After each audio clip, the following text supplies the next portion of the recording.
Bismillahirrahmanirrahim. Assalamualaikum warahmatullahi wabarakatuh. Alhamdulillahilladzi hadana lil Islam wa manna alaina bih wa akhrajana fi khairi ummatin fa nas'aluhu at-taufiqa lima yuhibbu wa yarda wal hifdha mimma yakrahu wa yaskhad. Wa nusalli wa nusallimu ala habibina wa sayyidina Muhammad bin Abdullah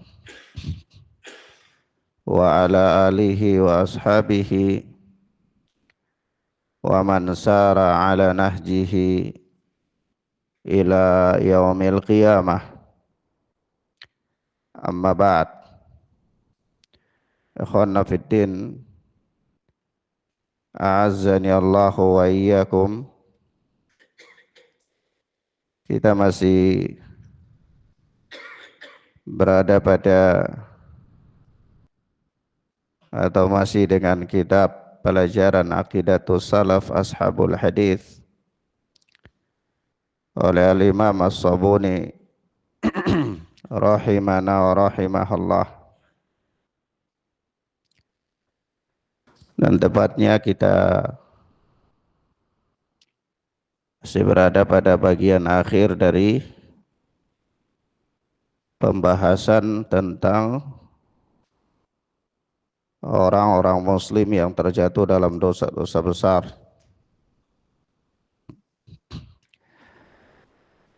Telah berlalu kita bacakan keterangan Al-Imam As-Sabuni di mana beliau berkata, wal mu'minul mudhnib idza tuliya fin nari fa innahu yadkhulun nara kama yadkhulul mujrim fid dunya sijna ala rijli min ghairi ilqa'in wa tankisin. Adapun seorang mukmin yang berdosa, apabila dia diazab dengan neraka, dia dihukum dengan neraka,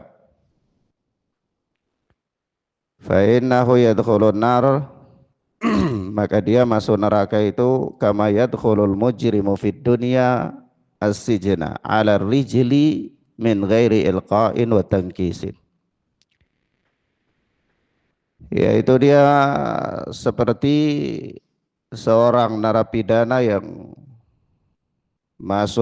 seorang narapidana di dunia, dia masuk penjara, yaitu dia berjalan kaki tanpa dicampakkan dan tanpa dijungkir balikkan.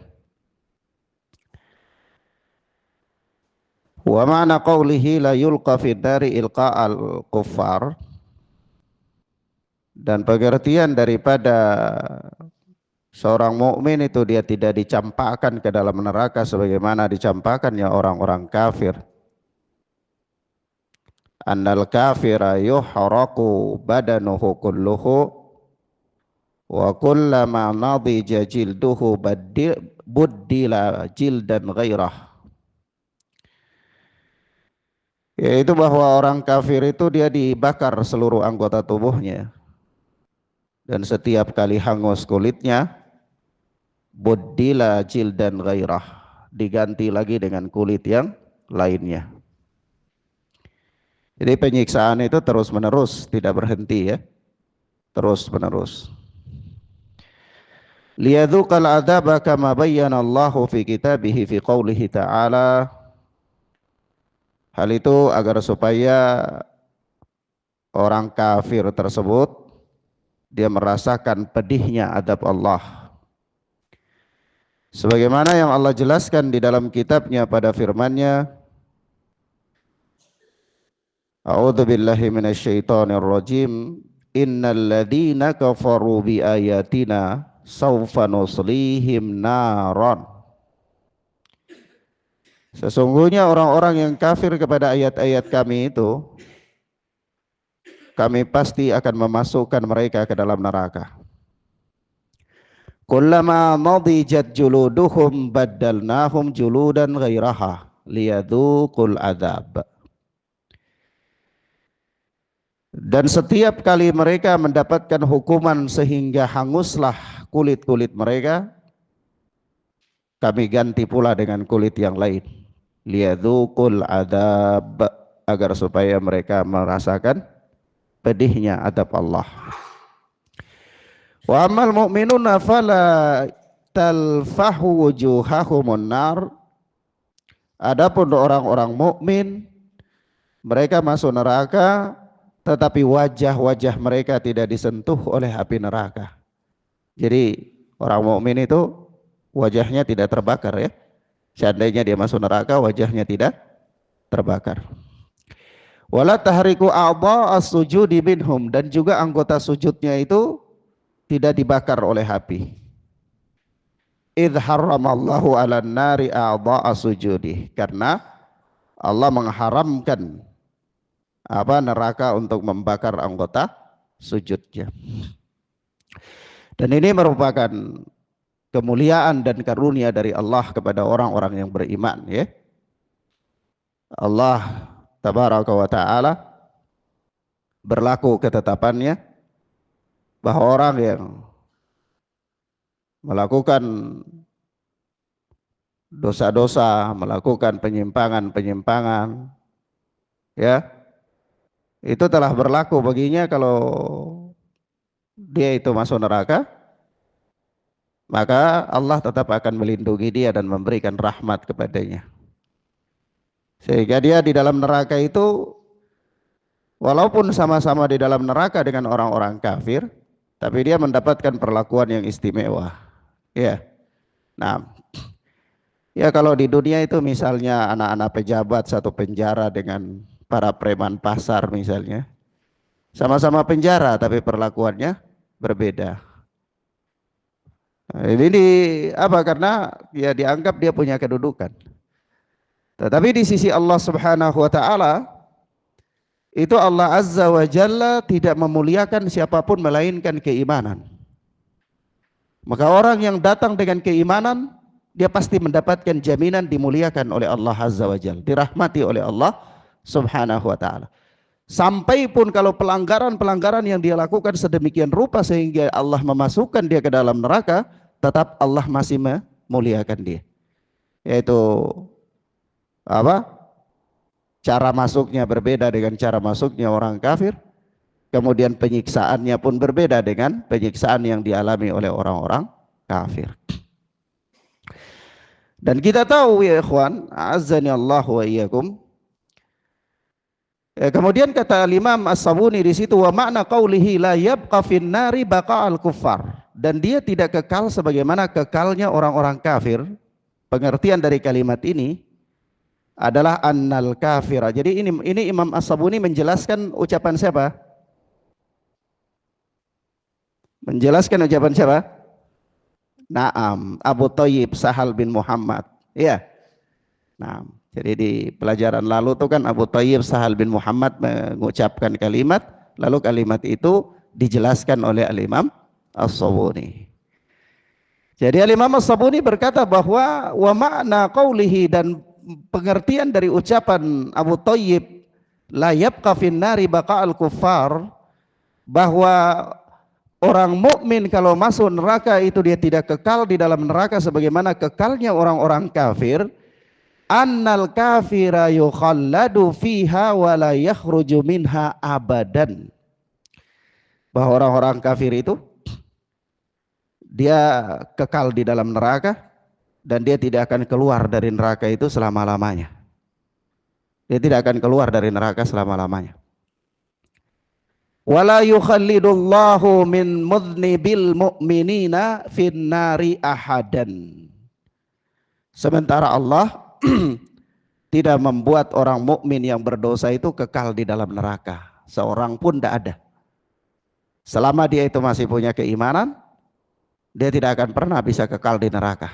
Seandainya pun dia masuk ke dalam neraka.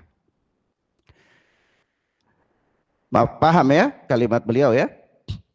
Wa ma'na qawlihi la yashqa bin nari syaqa'al kuffar.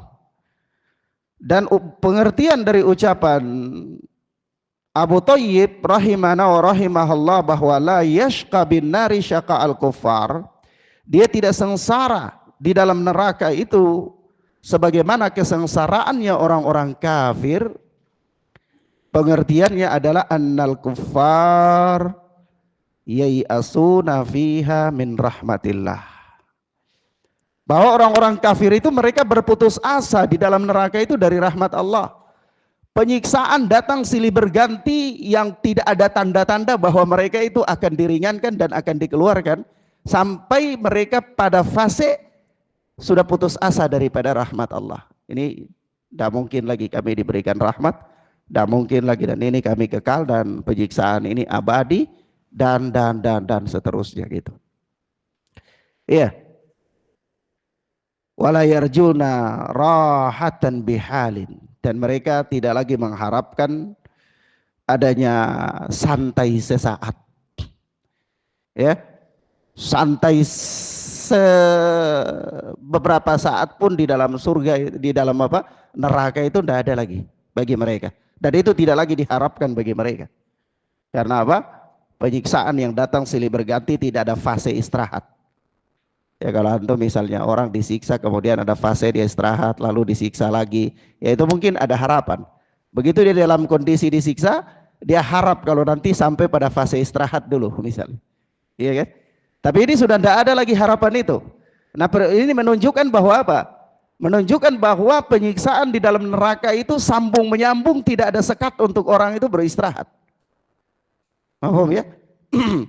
Jadi kalau dibakar, begitu terbakar habis tidak ada istirahat, langsung berubah lagi, ganti lagi kulit, bakar lagi, ganti lagi kulit, bakar lagi, dan begitu seterusnya. Sampai mereka sudah putus asa dari rahmat Allah, dan mereka juga tidak mengharapkan lagi masa istirahat walaupun sesaat. Wa ammal mu'minuna fala yanqati'u tama'uhum min rahmatillahi fi kulli hal.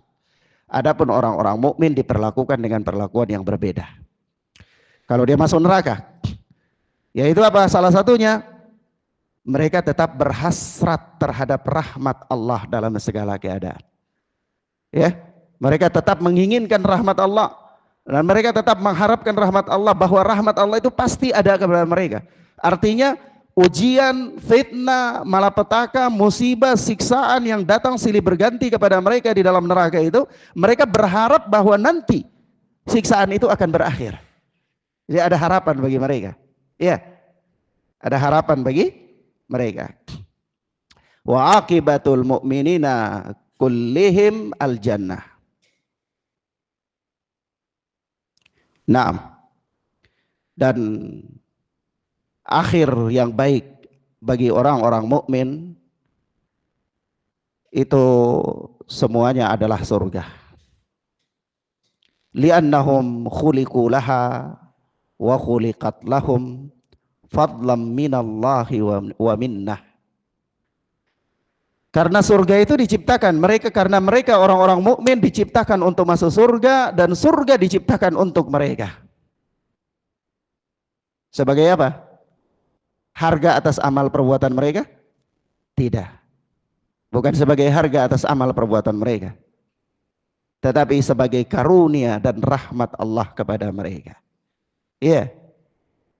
Sebagai karunia dan rahmat Allah Subhanahu wa taala kepada mereka.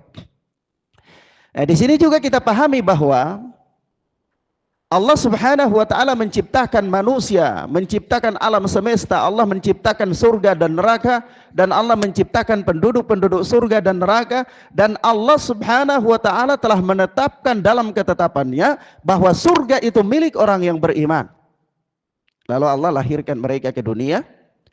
Namun dalam proses menjalani kehidupan di dunia, itu ada manusia yang tidak mampu melaksanakan hak-hak Allah secara sempurna.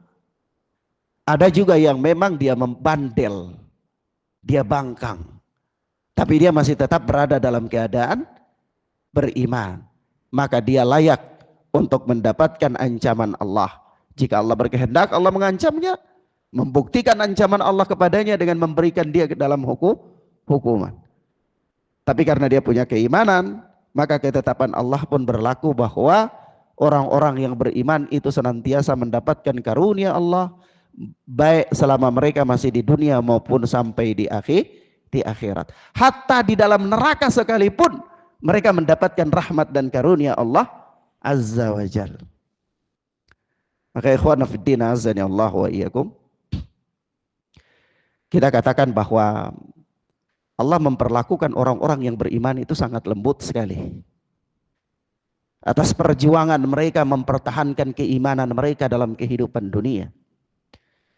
Sebab apa? Orang yang mampu memelihara keimanan mereka dalam kehidupan dunia sampai dia mati dalam keadaan beriman, itu dari taufik Allah Subhanahu wa taala yang pertama. Yang kedua adalah dia telah melakukan perjuangan yang berat untuk itu. Dia telah melakukan perjuangan yang berat untuk itu. Ya, meskipun kita katakan bahwa dia mampu melakukan perjuangan itu pun karena taufik Allah Subhanahu wa ta'ala. Tapi yang jelas jasadnya, tubuhnya telah melalui proses yang berat untuk mengendalikan dirinya, menahan dirinya agar supaya dia tetap berada dalam keimanan. Coba antum bayangkan ketika Rasulullah berbicara tentang fitnah dunia yang menggelincirkan manusia, itu hanya perbedaan waktu sebentar saja. Perbedaan pagi dan sore saja. Orang itu bisa berubah. Ya, kata Rasulullah sallallahu alaihi wasallam, badiru bil a'mali fitanan kaqat'il lailil mudlim. Bersegeralah kalian untuk beramal dengan amal-amal saleh sebelum datang fitnah-fitnah, di mana fitnah itu datang bagaikan potongan-potongan malam yang gelap, kata Rasulullah sallallahu alaihi wasallam. Yusbihu rajul mu'minan wa yumsi kafir wa yumsi mu'minan wa yusbihu kafir. Bisa jadi seseorang di waktu paginya berada dalam keadaan beriman tetapi sore harinya kafir, atau bisa jadi sore harinya dia beriman tetapi pagi harinya kafir. Waktu yang sangat singkat saja. Orang bisa berubah dari keimanan menjadi kekafiran. Kenapa? Tentu ada ujian berat sampai dia bisa berubah. Seandainya tidak ada ujian berat, dia tidak bisa berubah. Nah, begitu ada ujian berat dan dia tetap istiqamah di situ, ini artinya dia telah melalui proses yang berat. Dia telah melalui proses yang apa? Yang berat. Nah, sampai-sampai Rasulullah kemudian mengakhiri hadis tersebut dengan memberikan kalimat yang luar biasa. Apa kata beliau? Yabi'u dinahu bi aradin minad dunya. Dia telah menjual agamanya dengan sepotong daripada keindahan dunia. Jadi ini ada korelasi. Kalimat ini sebenarnya punya korelasi yang sangat luar biasa antara kalimat yang terakhir dengan kalimat yang pertama. Ketika sabda Nabi di pertama mengatakan manusia itu bisa berubah dari pagi hari sampai sore hari, atau pada malam hari ke pagi hari, itu perubahannya karena apa? Perubahannya karena satu fitnah yang besar, sehingga yabi'u dinahu bi aradin minad dunya. Dia lebih memilih kehidupan dunia sehingga dia lepas agamanya itu. Ini berarti dia diuji dengan persoalan dunia yang menyebabkan dia melepaskan apa? Keimanannya. Mafhum ya ikhwan? Ujiannya berat apa enggak itu? Berat. Kalau ujiannya cuma singkat saja, enggak perlu orang imannya menjadi taruhan, enggak perlu. Iya. Nah, karena dia mengalami perjuangan yang berat, dan sebagaimana ana telah jelaskan bahwa setiap orang yang melalui sesuatu dengan berat, maka perjuangannya itu akan selalu diberikan pahala oleh Allah, dan dia akan selalu dimuliakan dalam usaha perjuangannya itu.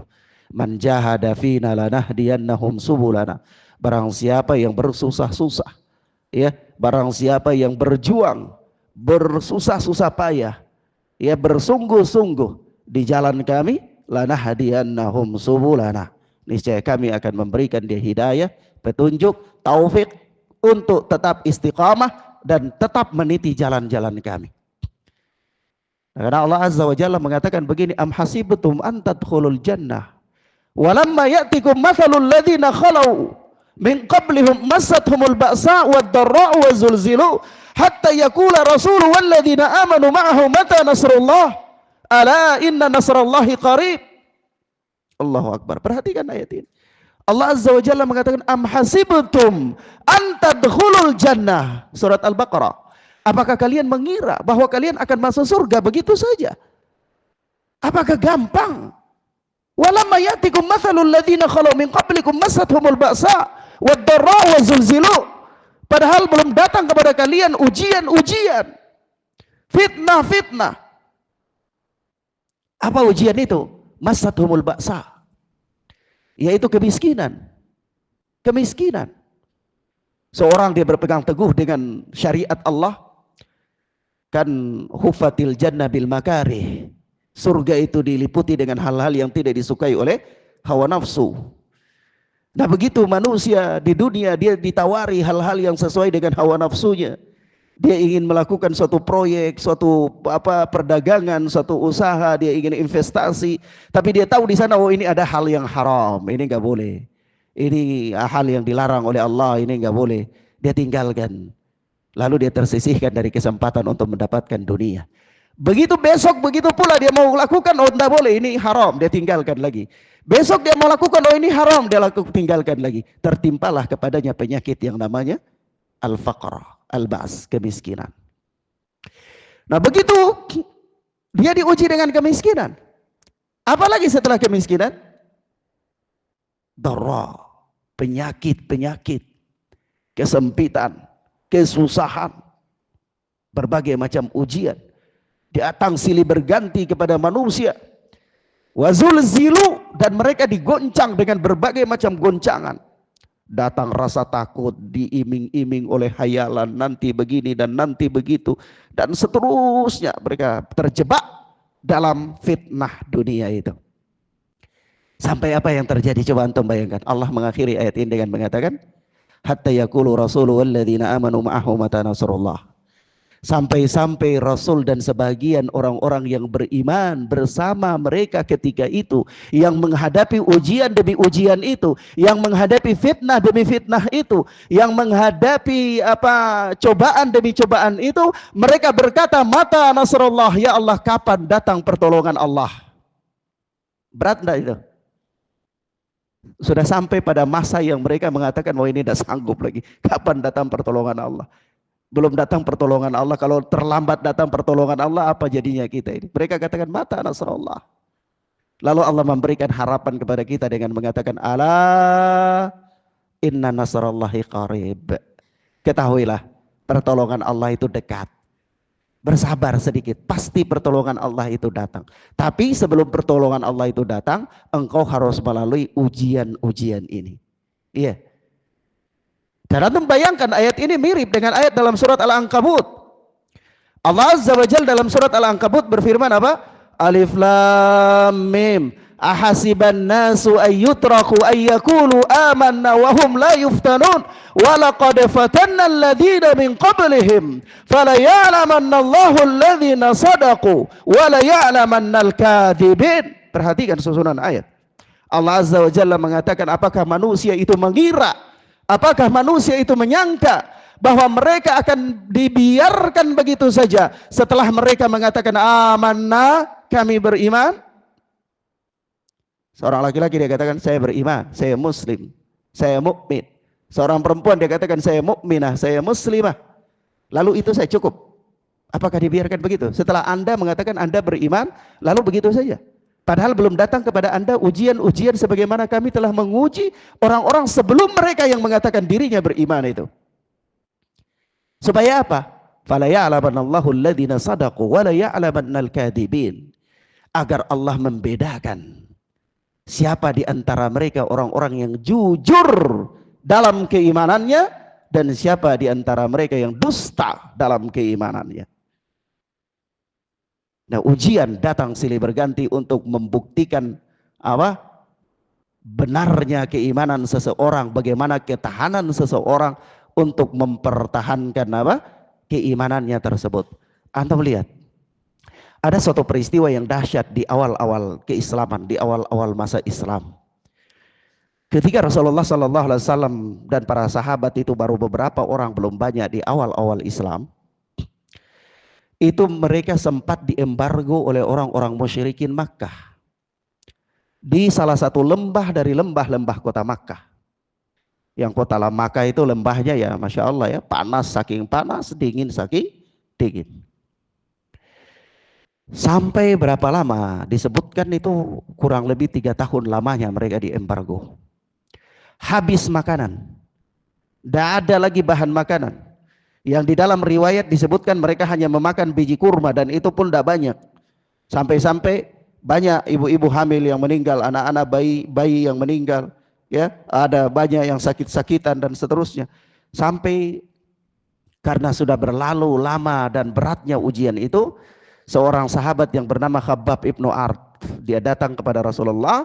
Waktu itu Rasulullah ada di kota Makkah, ada di Ka'bah, di samping Ka'bah, duduk bersama beberapa sahabat. Yang menemani Rasulullah ketika itu juga adalah Ibnu Mas'ud radhiyallahu taala anhu. Maka apa kata Khabbab ibnu Ard? Ya Rasulullah, ala tad'u lana? Ya Rasulullah, ala tastansiru lana? Wahai Rasulullah, tidakkah engkau berdoa kepada Allah supaya Allah turunkan pertolongan kepada kami? Kami, anak-anak kami, istri-istri kami tidak lagi mampu menghadapi ujian ini ya Rasulullah. Itu kira-kira berat itu enggak? Ya, luar biasa beratnya. Ya. Sampai sahabat datang kepada Rasulullah mengadu, ya Rasulullah ala tad'u lana, ya Rasulullah ala tastansiru lana, ya Rasulullah tidakkah engkau berdoa untuk kami, ya Rasulullah tidakkah engkau mohon pertolongan kepada Allah untuk kami? Mendengar kalimat ini bukan Rasulullah sedih, ya, tapi Rasulullah yang tadinya lagi baring-baring langsung bangun, duduk, merah wajah beliau. Lalu beliau mengatakan, wahai Khabbab, inna man kana qablakum, sesungguhnya orang-orang sebelum kalian yang mengatakan dirinya beriman itu, antum mau tahu ujiannya? Ujiannya itu ada di antara mereka yang man yudau ala ra'sihi min syaru. Ada yang diletakkan di atas kepalanya ini sisir dari besi, ya, lalu begitu disisir maka terpisahlah kulit kepala dan rambut-rambut mereka dari tengkorak mereka. Ada juga yang diletakkan di atas kepalanya ini gergaji, wa yukhallisu ila kadamaihi, lalu gergaji itu ditarik sampai di mata kakinya, terpisahlah tubuh kanan dan kiri mereka. Tetapi semua itu tidak membuat mereka meninggalkan keimanan mereka, wahai Khabbab. Apa yang terjadi?